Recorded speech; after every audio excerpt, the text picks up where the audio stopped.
Hey everyone, welcome to this new lecture. We're going to be talking about elements of poetry. It's probably going to take 40 minutes like the last one.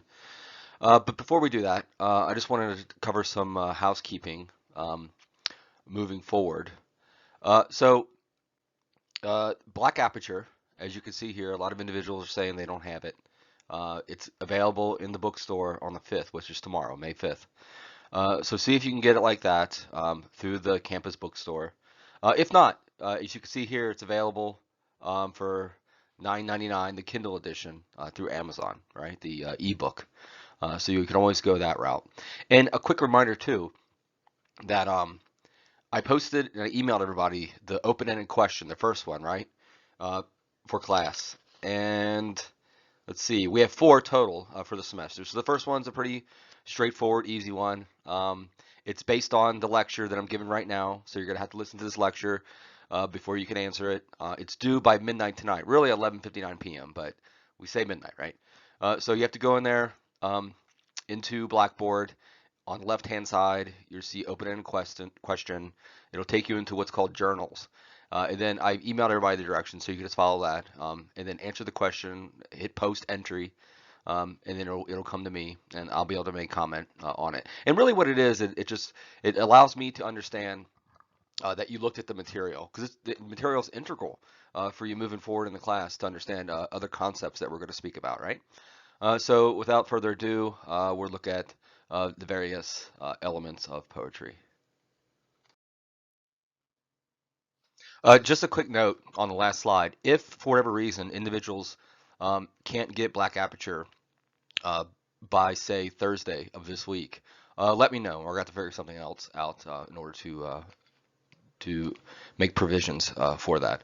Okay, so elements of poetry. There's 40 of them that I've assembled. I think of the most important elements that a writer has to use, and a poet certainly uses within their writing, and a lot of it overlaps with other forms, other genres of writing, such as novel, creative nonfiction, memoir.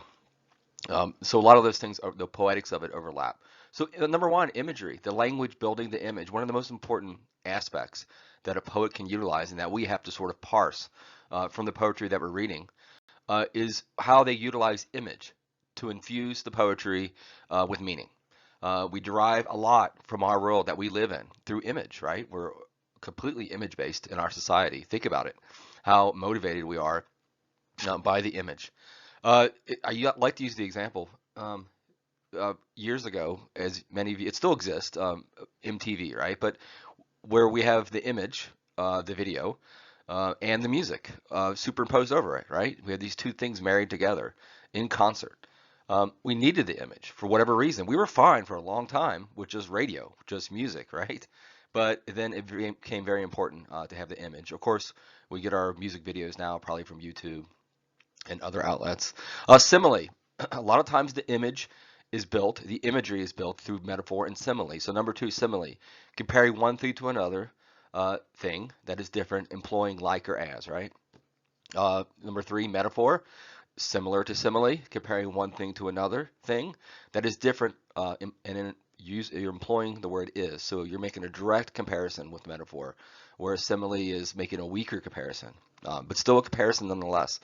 And I think the most important thing we should look for in the poetry when we're accessing metaphor and simile is how strong they are, how disparate the two things that are being compared are, because that's where we really start to see effective, evocative poetry, is when we have metaphor and simile, and the two things being compared through metaphor and simile are distinguished and they're different, right? So, for example, if you were to say through a simile about a man, what he looked like, he was as skinny as a compass needle, right? They're very disparate things, the images, a man versus a compass needle. And the more disparate and different and opposite they are, the more intriguing the metaphor or simile is. Concrete. Number four is using language to impart some objective truth, usually by way of the image. So concrete is the opposite of number five, which is abstract. Concrete is the image. We can derive meaning always from the image. We all, in this classroom, I can give an image and we can all understand what it is and what it's attempting to impart. Most likely, there will be general consensus. There's an objective truth to it. But if I were to give words to describe maybe the image, it's less concrete, it's more abstract, in the realm of abstraction.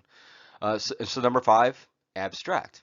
It's using language centered around emotion that has the ability to be subjective. Subjective meaning it's different to each and every one of us in the classroom, maybe. If I were to ask you uh, what honor, courage, or commitment, or any type of emotion was, each person in the classroom might have a different interpretation. In the Marine Corps, I was in the Marine Corps in the United States for 10 years. And we would have to carry around a card in our breast pocket of our uniform, our camouflage uniform. And it was what we called our core values. And our core values were honor, courage, and commitment. I like to use this as an example because um, it's hard sort of to define what honor, courage, and commitment is. And so we would get challenged every so often. Hey, Marine, or Devil Dog, they call us Devil Dogs, right? What does courage mean to you? And then you'd have to come up with some way of explaining what courage is, because it's so abstract. What is honor, right? How do you explain that? You can explain it through the image, through using concrete images, which is built through metaphor and simile. So just bear that in mind as we're moving forward with these various texts that we're going to address, that concrete, or excuse me, abstract has to be balanced with some level of concrete, which is made available through the image. We can't have pure abstraction. And in the same way, we can't just have pure concrete. We can't just have images being thrown at us in the poetry. It has to be balanced with uh, telling and showing. So showing would be concrete, the image. Abstraction would be telling. And we're going to address that later on in this lecture. Okay, so this slide is similar, some of the concepts on here, namely 6 and 7, to the last slide we looked at, and that's objective and subjective. So objective, number 6, imparts truth by way of the image, and therefore is concrete, as we all can agree on the image's meaning. Subjective, number 7, the language is abstract in nature, and therefore could be interpreted differently among each of us. In this way, we could see how closely related subjective is to abstract, and objective is to concrete. I wouldn't worry too much if you can't get your head wrapped around these two ideas yet, right? I think it's going to come to you. I'm going to hammer the idea home, the image being objective and therefore concrete, and abstractions being subjective. Number 8, symbolism. I think we're familiar with this. Something standing in for something else within the writing. And we're going to look for opportunities to pull that from the text. What is it symbolically attempting to convey to the reader? Um, and that's typically by way of image as well. Number 9, theme. Some thread within the work that communicates an overarching message. Think about the main idea as being a relative of theme. Love is grand, war is hell, imparting some wisdom concerning the human condition. I think that's going to be an important part that we're going to write about within our short essays and in other types of discussions that we're going to have this semester, is what theme is the author of this poetry, the poet, attempting to infuse, either intentionally or unintentionally. There's some things that are going to materialize within the work that say, in Black Aperture, Matt Rasmussen, the poet, had no idea he was attempting to infuse in the writing, right? So that's okay. I want this classroom to be an open forum, open marketplace of ideas, where you can interpret something from the text that maybe the poet didn't intend. That's completely okay um, concept within this class. Number 10, story. We might not tend to think about poetry having a story. I would say certainly free verse, what we're looking at. Free verse poetry certainly has story in it. It lends itself to that because it's called narrative poetry, free verses. That's another word you can use in this class, part of your lexicon within this class of poetry is narrative poetry, which is synonymous with free verse, which is the same thing as prosaic. You can use all three of those terms because narrative poetry is prose-like or prosaic. So story, writing is attempting to infuse the work with a plot, which may contain a beginning, a middle, and an end. Uh, don't worry about the poem having to be so tidy and encapsulated that it has to have a beginning, a middle, and an end. Maybe it doesn't.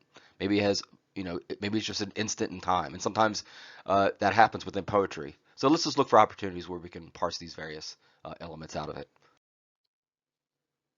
Some other important concepts with regard to elements of poetry, and we kind of touched on this, especially number 12 in the last slide. So number 11, hydraulics. A rarely used term within poetry, but it should be used more because it's completely related to how a poem is working or not working. How a poem moves and what actually moves it from the first line to its end. Is the author relying upon sound? Is the poet relying upon rhyme? What is the way that they're utilizing language in order to move the poem forward. And I'm going to parse out opportunities to demonstrate what hydraulics is as this class moves. This is a general term. You can use it in a general sort of way. I mean, I'll show you maybe today when we look at a poem by Robert Creeley, a famous poet, dead now, lived a full life, so you don't have to cry for him. But it's a really good poem, and we're going to look at how it moves itself. What are the hydraulics of it? Number 12, what we touched upon in the last slide, narrative poetry, uh, also known as prosaic poetry, also known as free verse. We can refer to the poetry we're going to look at this whole semester is any of these three things when we write about it, okay? So what it means is it has no rhyme scheme. It is not metrical in any way, meaning it doesn't attempt to count or measure stressed or unstressed syllables, right? Uh, what does do that is number 13, meter or verse poetry. It utilizes the measured line to impart meaning to the reader. So it would use stressed and unstressed syllables in a marked pattern. Could be rhymed or unrhymed. 14, rhyme, just that. Words with similar sound effects are used sonically manipulate the language. Think about tempo being affected through rhyming words, especially speeding up. The poem we're going to look at today by Robert Creeley, he has a number of techniques he does to speed up and slow down um, his poems, his lines within the poetry. So it's not rhyme. Rhyme certainly does speed up the way we read poetry, but he uses white space and he uses sort of an economy of language, an economy of spelling, actually, to speed his poetry up, and he does it for a reason, and we'll touch on that in a moment. Number 15, narrator or speaker. Is the person talking a poem, not to be confused with the author. I think there's an important distinction between the two. So I might talk about, I will talk about today the Robert Creeley poem, I Know a Man. The title of it is I Know a Man. So when I read the poem and I hear the individual's voice on the paper sort of pop off of the paper, uh, I don't ever assume that the speaker is the author. It's kind of confusing, but just assume it's a narrator, really, right? Someone separate from the author. Yes, the author wrote it. Yes, the author is the person manipulating the language on the paper. Yes, the author is deciding and making decisions what to keep in, what to keep out. But it's the narrator is what we're going to speak about. And we'll look at examples in the future for that as well. Okay, here are some other important concepts with regard to elements of poetry. So stanza uh, is made up of lines of poetry. The stanza is like the container that is a paragraph. I would say they're closely related to the stanza, right? It's a nice, tidy sort of paragraph, highly compressed paragraph. Um, and then we have line breaks. Number 17, lines of poetry intentionally interrupted by punctuation or white space on the page. And then we have 18, punctuation, utilized in order to affect pacing, tempo, meaning, and to emphasize parts of the poem. Number 19, white space, empty space on the page in order to create an effect. The effect can be manifold. It could be like we're looking at this slide now. You see the white space between 16 and 17, between 17 and 18. Is it double spaced? Is it single spaced? What are they doing? Are they tabbing over some lines, some words? Right? We're creating white space to ultimately to control pacing. Either you speed up or you slow down. Structure, number 20, how the poem is built. Spaced, double spaced, just lines versus lines broken off into stanzas, which we just sort of touched upon. So what I would ask, I think these are important elements. 16, 17, 18, 19, and 20. Stanza, line breaks, punctuation, white space, structure. They're all closely related. It's how a poem is built, how it looks on the page, how it sits there. What's it attempting to communicate or do? How is it attempting to manipulate the language or the sound? All I ask moving forward with regard to these is to respect everything that's on the page. So as you're reading something, we're about to look at an example with Robert Creeley, I Know a Man, is you have to respect the line breaks and the punctuation and what the author was attempting to do. All right, and I think that really helps with having great fidelity to what the author intended it to sound like, right? And has an effect of some sort. All right, so here we go. Poem example, white space and punctuation. Everything we just spoke about in the last slide. and how I want you to attempt to read the poem with and have great respect or pay close attention. Think about it that way, to the punctuation and the white space. Um, I so I know a man, Robert Creeley. I'll read it aloud, and then we'll sort of inspect how it's respecting white space and punctuation, and what effect it's attempting to imbue to the reader. I know a man. As I said to my friend, because I am always talking, John, I said, which was not his name, the darkness sure rounds us. What can we do against it, or else shall we and why not buy a goddamn big car? Drive it, he said. For Christ's sake, look out where you're going. All right, so I think there's a lot going on here. I think we could see uh, he's compressing some of the language, as you see in the first line, right? Uh, as I said to my, right? So he's saying Sid instead of said, compressing the language for effect. Is it because he's attempting to copy sort of a different dialect to how someone speaks? Maybe. That would be my guess. Is it because he's attempting to speed the poem up? I would say yes. That would be my guess as well. And then you would have to pose the question as to why. Why is Robert Creeley in this poem attempting to speed the lines up by way of compressing the language, by leaving vowels out of certain words?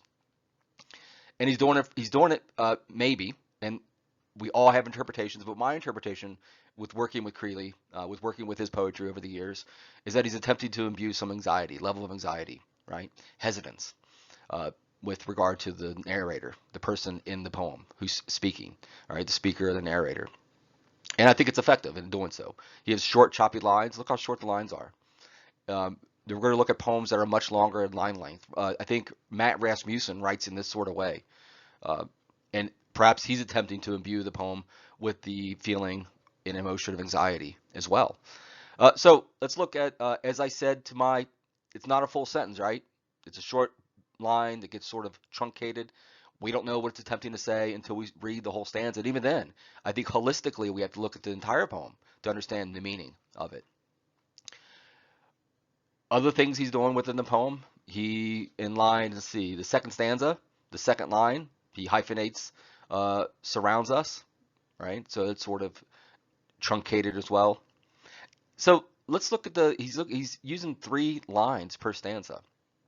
Uh, and then he has 1, 2, 3, 4 stanzas, right? He could have mashed this all into one stanza. Maybe it would have moved too quickly. He's wanting to use that white space, if you look at in between each stanza, in order to maybe speed us up and then slow us down. We're being sped up with the compression of the language, and we're being slowed down with the white space between the stanzas. That's like almost like a push-pull effect. And he could be doing this for a number of reasons, to create tension, conflict between the two things, the push versus the pull. Um, yeah. And if you look at the very last line of the poem, he collapses the word year by taking the E and A out, the vowels, um, into a very short, truncated year. Out where you're going. Look out where you're going. Other meanings could be derived from this. Did they ever get a car? Or was they just sort of, was it all supposition? What they were going to go do this one thing and why? Many questions about this poem. Some will be answered, some will be questions for the philosophers. All right, some other concepts that we were going to touch upon, we touched upon in the last slide. We didn't give them names yet. We were just talking about respecting punctuation and white space, and stanza breaks, right? Which is the white space. But other tools and elements that the poet will utilize that we have to look out for and parse from the material, from the texts this semester, is enjambment, end stopped, caesura, mimetic, and content. So enjambment, incomplete thought or language at the end of a line that allows the poetic line to bleed over to the next line. We saw that within Robert Creeley's poem. The next slide is going to show, we're going to look at the same poem, and I'm going to point out where it's being enjammed, lines are being enjammed. 22, end stopped. It's just what it sort of sounds like, is the poem ends with punctuation, or sorry, the line ends with punctuation. So we're going to look out for opportunities to sort of view that within the poem. And he doesn't do it much, and I know a man, Creeley doesn't until he gets to the very end. Uh, and the hard stop is typically a period. 23, caesura. A break in a stanza where meaning within a line bleeds over from one stanza to the next. So enjambment bleeds over from one line to the next. Caesura bleeds over from one stanza to the next. And Robert Creeley does that, and we're going to point that out in the next slide. Mimetic. Think about how the structure of the poem attempts to imitate the content of the poem. I like to point out Billy Collins. He's a very famous poet based in New York. He's a professor of English and older guy, but he's probably one of the most read poets in America in Western society for a number of reasons. People say he's highly accessible, meaning they don't have to have a poetry background, a degree in poetry like I do, in order to sort of understand what he's saying. So anybody could pick up a Billy Collins poem and understand what he's saying, derive meaning from it. What is he attempting to convey is on the surface. You don't have to dig too far. I remember hearing that years ago, and then some of the poems that I introduce in other classes, namely English 203, that we look at from Billy Collins, I tend to disagree nowadays. I think it's on some level he's become either more sophisticated in the way he's writing, or maybe the rumors of him being highly accessible were erroneous.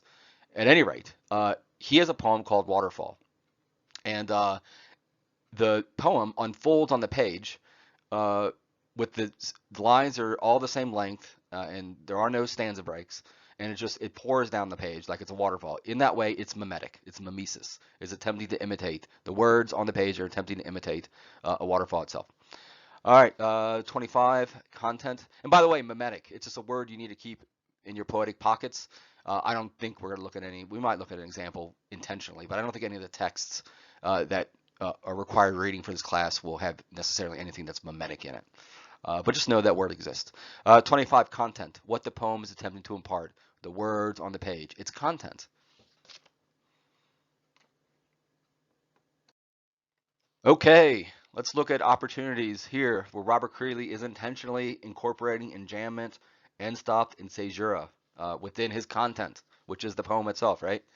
So we can see it right away in stanza one. We see enjambment at the end of the first line. As I said to my, so it's an incomplete sentence. It's an incomplete thought. He's enjamming my. Uh, and then we get friend because I am, and another enjambment with I am incomplete. Always talking, John I. Now we get the caesura, right? The break, the bleeding over of John I to the second stanza said. So this whole poem is enjambed and caesuraed. Caesured between sentences or between stanzas and jammed between lines. And then we sort of get the end stop at the very end of the poem, right? Not all poetry, you're going to see this semester, not all poetry ends with an end stop. Not all poetry has a period at the very end. And it has to do with what we're going to look at later in this lecture, a couple slides from now, is called aesthetics. What does a poet tend to write like? Does it tend to use the structuring element of an end stop to period at the end of the poetry, at the end of lines? In this case, his personal aesthetic is to not use the end stop until he gets to the very end. Right? You don't see end stop anywhere within the poem. All we get is commas, maybe an M dash before John, but never sort of the hard period at the end of each line. Okay, so and interesting, I just caught this. If you look at the third stanza, in the second line of the third stanza, he uses an ampersand instead of spelling out and. He uses the symbol, the ampersand. It or else shall we and why not buy a goddamn big car. So it's interesting that he would use a symbol for the word instead of using the word. And we would ask ourselves why. Why is he doing that? Are there other symbolic things? Is that what he's gesturing towards? We don't know necessarily. So at the very end, the last line of the very last fourth stanza, out where you're going, all right? Period. End stopped. Okay, so we have about 15 more elements to go. Let's see. 26. Didacticism. So being didactic, or preachy, or professorial in tone. So it's a poem that's attempting to sort of teach the reader something, right? So we look out for that. It's to be avoided, typically. You don't want typically a poem to be didactic. Or attempting to persuade you, right? It wants to stand for something, sure. It wants to impart something, convey something to the reader, of course. But it never wants to hit them over the head with a concept, which would be dipping its toe into the waters of didacticism. So it's to be avoided, and we could look for it, see if we can find it. I've read poems that you could sort of derive meaning, but also other poems that where they are attempting to change your state of mind with it, available through the poetics, because poetics is persuasive in nature. 27, compression. We mentioned this before. Saying the most in a concise space. The best poets, the best poems are able to incorporate some heightened level of compression. Uh, the littlest amount of language imparting the most amount of meaning. And we're going to look out for poets that are very good at compression, right? Imparting the most amount of meaning in the smallest amount of space, and poets that are not so good. 28, setting. Just like in a novel or a short story, or creative nonfiction. Poetry also has a place in time and a place itself. Where is it and when is it? Where does it take place? When does it take place? What era? Is it within our own? Can we relate to it because it's in our own era? Or is it 300 years ago and we sort of, it's distant to us? Or even, we're not going to look at 300-year-old poetry, but even some of the poetry I've taught in other classes, and we're going to look at it in this class too, it's removed from time, maybe by 30 years, and sometimes it's hard to relate to the setting. Is that a barrier to understanding, to deriving meaning because the setting is 30 years ago? The question could be raised. 29, objective correlative. So think of correlative as it's correlating one thing to another. It's kind of like symbolism, an extended symbolism. If you've read To Kill a Mockingbird, I'm not sure if that's part of the sort of the Canadian canon in high school, but it certainly is in America that it's required reading, what's called the canon. And so in reading To Kill a Mockingbird, you have a sort of a mysterious character that everybody in the neighborhood is afraid of. They have anxiety towards and fear even. And his name is Boo Radley. And he's an objective correlative. He stands in for a greater meaning, which is fear and anxiety, right? So the author would have used Boo Radley as a vehicle to deliver that sort of symbolism, that he's symbolic of this emotion of anxiety, or he's an objective correlative. Number 30, show versus tell. We touched on this before, and that has to do with concrete versus abstract. Just as a reminder, concrete is the image, usually built through metaphor and simile to create imagery, versus abstract, which is telling, right? Concrete would be showing, abstract and abstraction would be telling. The image versus the absence of an image. Okay, moving right along. Number 31, repetition. Within a poem, we saw the repetition of I within Robert Creeley's poem, and in the next slide, we'll look at the repetition, the pacing, and the tempo, and even the diction, number 33, and register and dialect. So number 31, repetition, is repeating a word anytime throughout the poem and throughout the lines. And anaphora is repetition at the beginning of a passage. So to sort of understand the difference, anaphora is the beginning of a line or a stanza, a repetition at the beginning, and repetition itself is just anywhere in the poem. It can exist anywhere in the poem. 32, sonic engagement, the sound of the language and music of the line, right? So one could compare music to poetry, right? So if we look at, say, a hip hop song, they have a lot of the same overlap. You could take a poem and create a hip hop song out of it, right? But it lacks the music. The poem does. It doesn't have the string, the guitars, the drums, the beat. It has to manufacture and synthesize that beat itself, right? Using punctuation and white space and using sound of the language. So think about the music of the line, how it sonically engages the reader, how it hits your ear. So we can do this in a number of ways. You can do it by focusing on assonance, which is the vowels, and consonants, the repetition of consonants, right? Number 33 is, we're going to see this within Robert Creeley's poem, I Know a Man, register or diction or dialect, high versus low register, conversational versus academic. So if you think about register, if you read something, you can say, wow, it was like just having a conversation with my friend. It was conversational. It wasn't academic at all. It's a lower register, all right, or a middle register, if not lower. And then a high register would be if it is academic. And you could change the register in a number of ways. One could be the diction or the dialect.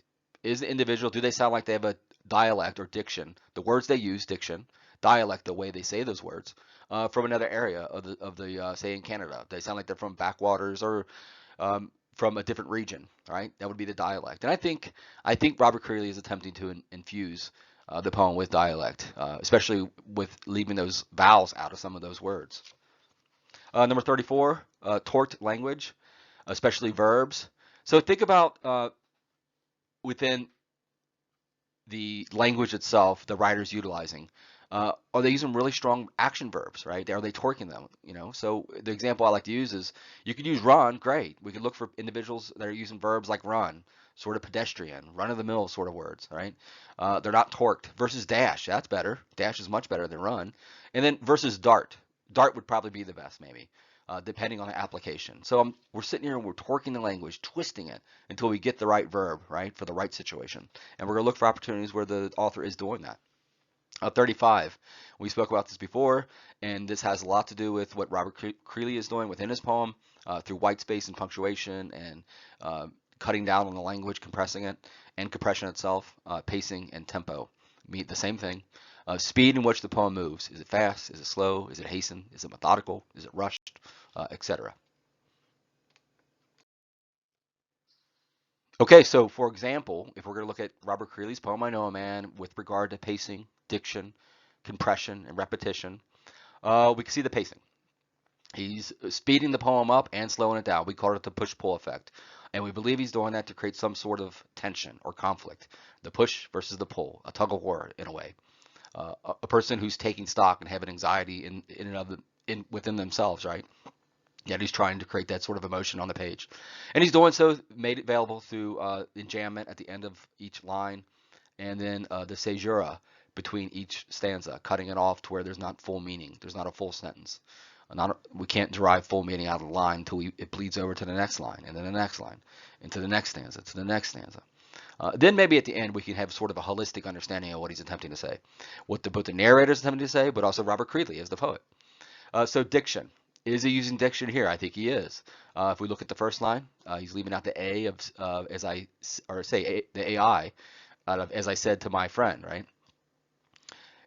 Which shortens it, it compresses it, but also maybe he's attempting to imitate some different dialect or diction of someone else, of some region, someone who's from a different region. Compression. There's compression throughout here, the whole poem. We know that. We can see that within how short the lines are, how choppy they are, deriving the most amount of meaning in the smallest amount of space. I think he's allowing us to do that. He's giving us just enough meaning for us to get to the poem. And then we have to sit back and sort of understand and comprehend and dissect what it actually is he's attempting to say, if anything. Then he's able to use repetition with the eyes. Look at the three eyes within the first stanza. That sort of creates some pacing when you have the repetition of something that allows the poem to speed up. Okay, the last of the elements of poetry for this class that we're going to utilize the rest of the semester, right? 36, conflict or tension. We spoke about this before within Robert Creeley's poem. It's the push versus the pull of the pacing or the tempo of the poem itself. It speeds up, then between the white space that exists between the stanzas, slows it back down. So conflict or tension is especially through mixed images. We can see that as well. Thin as a compass needle also creates conflict. The two things are the simile is fighting against itself, right? A man as thin as a compass needle.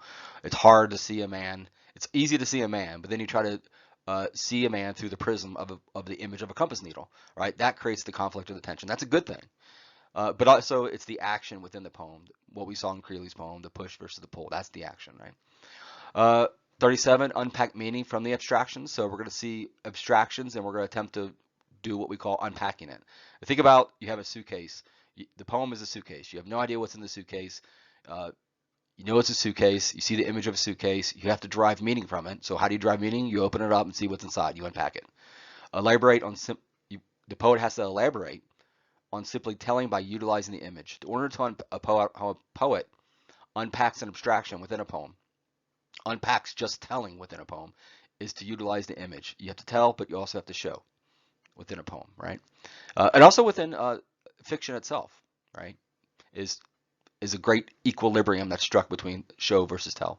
You can't just tell, and of course you can't just show. You have to strike an equilibrium. One could write an essay on just that. This will be your thesis statement within Matt Rasmussen's collection of poetry, Black Aperture. He is able to strike an equilibrium between show versus tell, and then you would give examples of that, right? 38, extracting meaning through a poem's title. We haven't spoken about that yet. I Know a Man. Can I look at I Know a Man? I mean, it wasn't by accident Robert Creeley named it I Know a Man, gave it that title. It was for a reason, right? So one could approach I Know a Man, the poem itself, and say, what credence is the title I Know a Man giving to the meaning of the content of the poem itself? 39, the poet must avoid being cliche or trite. Those words are interchangeable, synonymous. They mean the same thing. They mean old or hackneyed.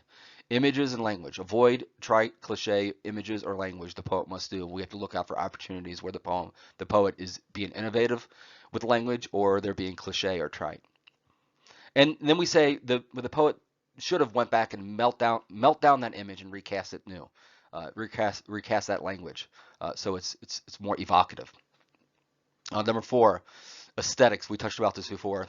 It's styles, the personal style that poet typically uses within their work. And I would say certainly, if you look at other Robert Creeley poems, and we might not, you could do it on your own at your leisure, uh, is that he does utilize short, choppy lines, truncated lines, in order to speed up and compressing some of the words, right? Leaving out the vowels in order to speed them up, right?